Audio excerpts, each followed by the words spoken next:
Assalamualaikum warahmatullahi wabarakatuh. Salam guru penggerak. Perkenalkan, nama saya Farahita Maya Canti Dewi dari SMP Negeri 1 Mesuji, Provinsi Lampung.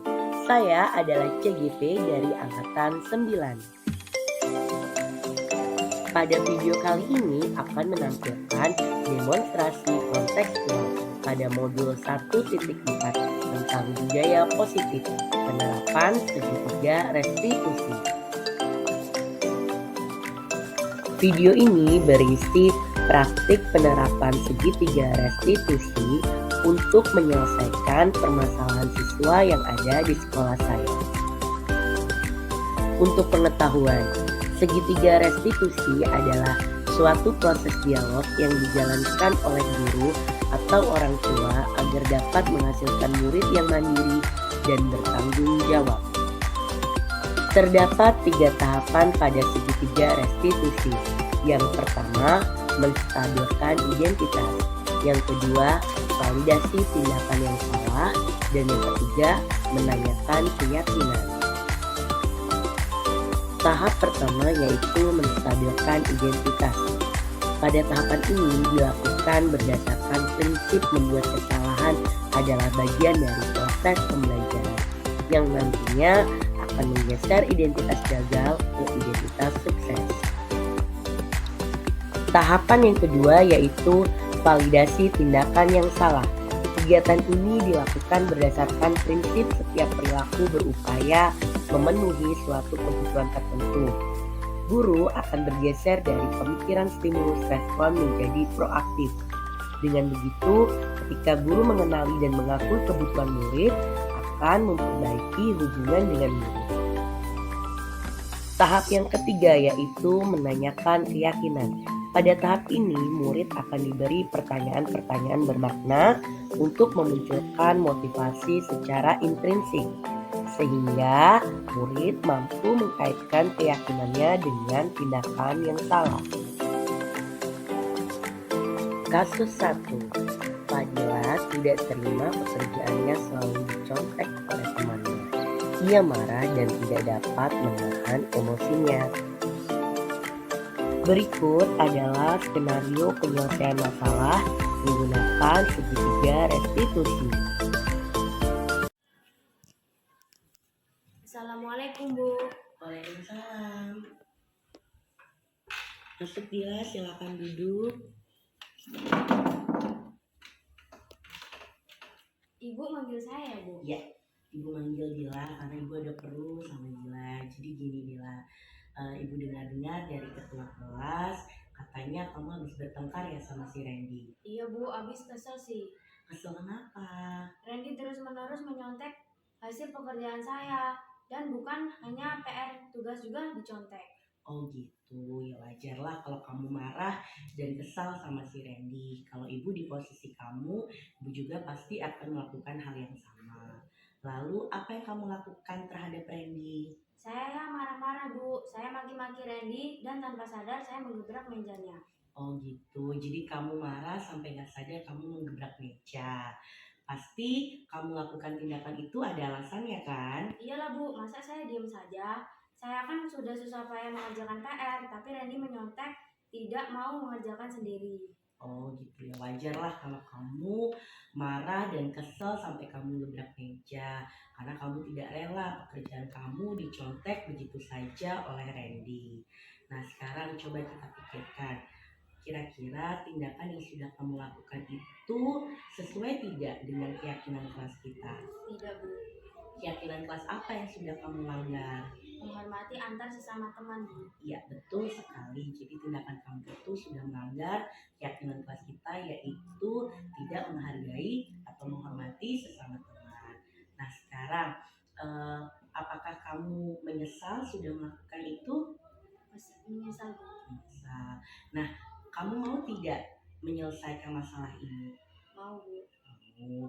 Nah menurut kamu menghormati atau menghargai antar sesama teman itu penting tidak? Penting, Bu. Penting. Nah, sekarang kalau menurut kamu penting, keyakinan apa yang akan kamu lakukan untuk menghadapi keadaan seperti itu? Misalnya ketika kamu lagi marah nih, kira-kira harus lebih bersabar lagi. Harus lebih bersabar, ya betul sekali. Nah sekarang kamu mau menyelesaikan masalah ini? Mau, Bu. Oke, kira-kira apa yang akan kamu lakukan untuk menyelesaikan masalah ini? Saya harus lebih bersabar dan menahan amarah saya. Dan jika ada teman yang menyontek, saya akan melaporkan ke wali kelas atau guru mata pelajaran. Iya betul sekali, tepat sekali tindakan yang kamu lakukan Dila. Oke, tetap semangat ya. Oke, sekarang Dila boleh balik lagi ke kelas.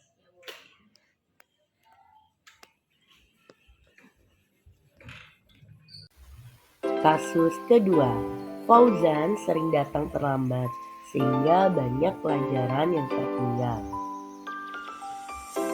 Berikut adalah skenario penyelesaian masalah menggunakan segitiga restitusi. Assalamualaikum Bu. Waalaikumsalam. Masuk Fauzan. Terima kasih Bu. Silakan duduk Fauzan. Terima kasih Bu ya. Gimana Fauzan, sehat? Sehat Bu. Alhamdulillah. Jadi ibu manggil Fauzan ke sini, ibu ada perlu sedikit sama Fauzan. Jadi begini Fauzan, ibu tuh dengar laporan dari guru piket, katanya Fauzan sering datang terlambat ya ke sekolah. Iya Bu.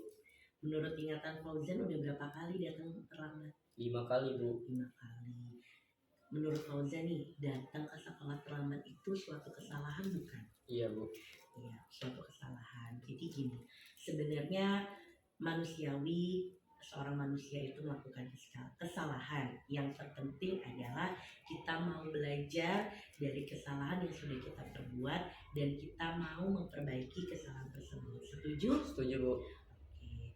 Nah sekarang ibu tanya, kita akan cari solusi bersama dari permasalahan Fauzan yang sering datang terlambat ke sekolah. Pertanyaan ibu nih, Fauzan kan sering nih datang ke sekolah terlambat, pasti ada alasannya kan? Ada Bu. Iya, apa alasannya? Karena sering begadang sambil main HP Bu. Sering begadang sambil main HP. Nah, Fauzan tahu nggak sih keyakinan kelas yang sudah kita sepakati? Tahu Bu. Tahu. Kalau Fauzan datang ke sekolah terlambat, itu Fauzan melanggar keyakinan kelas tidak? Langgar Bu. Apa keyakinan kelas apa yang sudah Fauzan langgar? Disiplin Bu. Disiplin. Menurut Fauzan disiplin itu penting tidak? Penting Bu karena membuat saya datang sekolah tepat waktu dan saya bisa menghargai waktu Bu. Oke, betul sekali. Itu poinnya, menghargai waktu. Jadi menghargai waktu itu sangat penting Fauzan, karena dengan kita menghargai waktu sama saja kita menghargai orang di sekitar kita, kemudian pekerjaan kita tidak menumpuk dan juga bisa melatih rasa kepedulian kita. Betul? Betul Bu. Fauzan menyesal nggak? Saya menyesal Bu dan saya minta maaf Bu. Oke, baik. Apa yang dilakukan Fauzan sudah betul, sudah baik. Fauzan mengakui kesalahannya, Fauzan menyesal dan Fauzan meminta maaf terhadap kesalahan yang sudah Fauzan lakukan. Nah, sekarang menurut Fauzan, apa yang akan Fauzan lakukan supaya Fauzan itu tidak datang terlambat lagi ke sekolah? Saya akan tidur lebih cepat dan saya tidak begadang lagi Bu. Oke, betul sekali tindakan yang akan dilakukan Fauzan. Jadi sekarang kita sudah menemukan solusinya ya, supaya Fauzan tidak datang terlambat lagi ke sekolah. Setelah ini ibu juga akan bekerja sama orang tua Fauzan supaya Fauzan tidak datang terlambat lagi ke sekolah ya. Semangat ya, ingat pesan ibu tadi, solusinya apa tadi? Solusi supaya tidak datang terlambat? Tidur lebih cepat dan tidak begadang lagi Ya, Bu. janji ya. Janji Bu. Oke, yaudah itu saja dari ibu ya. Kamu bisa balik lagi ke kelas. Terima kasih Bu ya. Ya.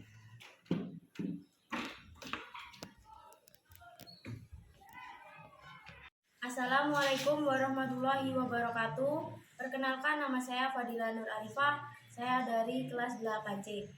Saya senang sekali diajak diskusi oleh Bu Farah untuk mengendalikan diri dari amarah karena perilaku teman sekelas saya. Saya harus banyak bersabar dan menghormati sesama teman. Assalamualaikum warahmatullahi wabarakatuh. Perkenalkan, nama saya Ahmad Fauzan dari kelas 7F. Terima kasih Bu Farah. Saya senang sekali diajak diskusi dengan Bu Farah untuk menemukan solusi atas kesalahan yang saya lakukan. Saya tidak akan begadang lagi. supaya tidak terlambat ke sekolah. Terima kasih Bu Farah. Demikian video dari saya. Terima kasih. Salam guru penggerak. Tergerak, bergerak, dan menggerakkan. Wassalamualaikum warahmatullahi wabarakatuh.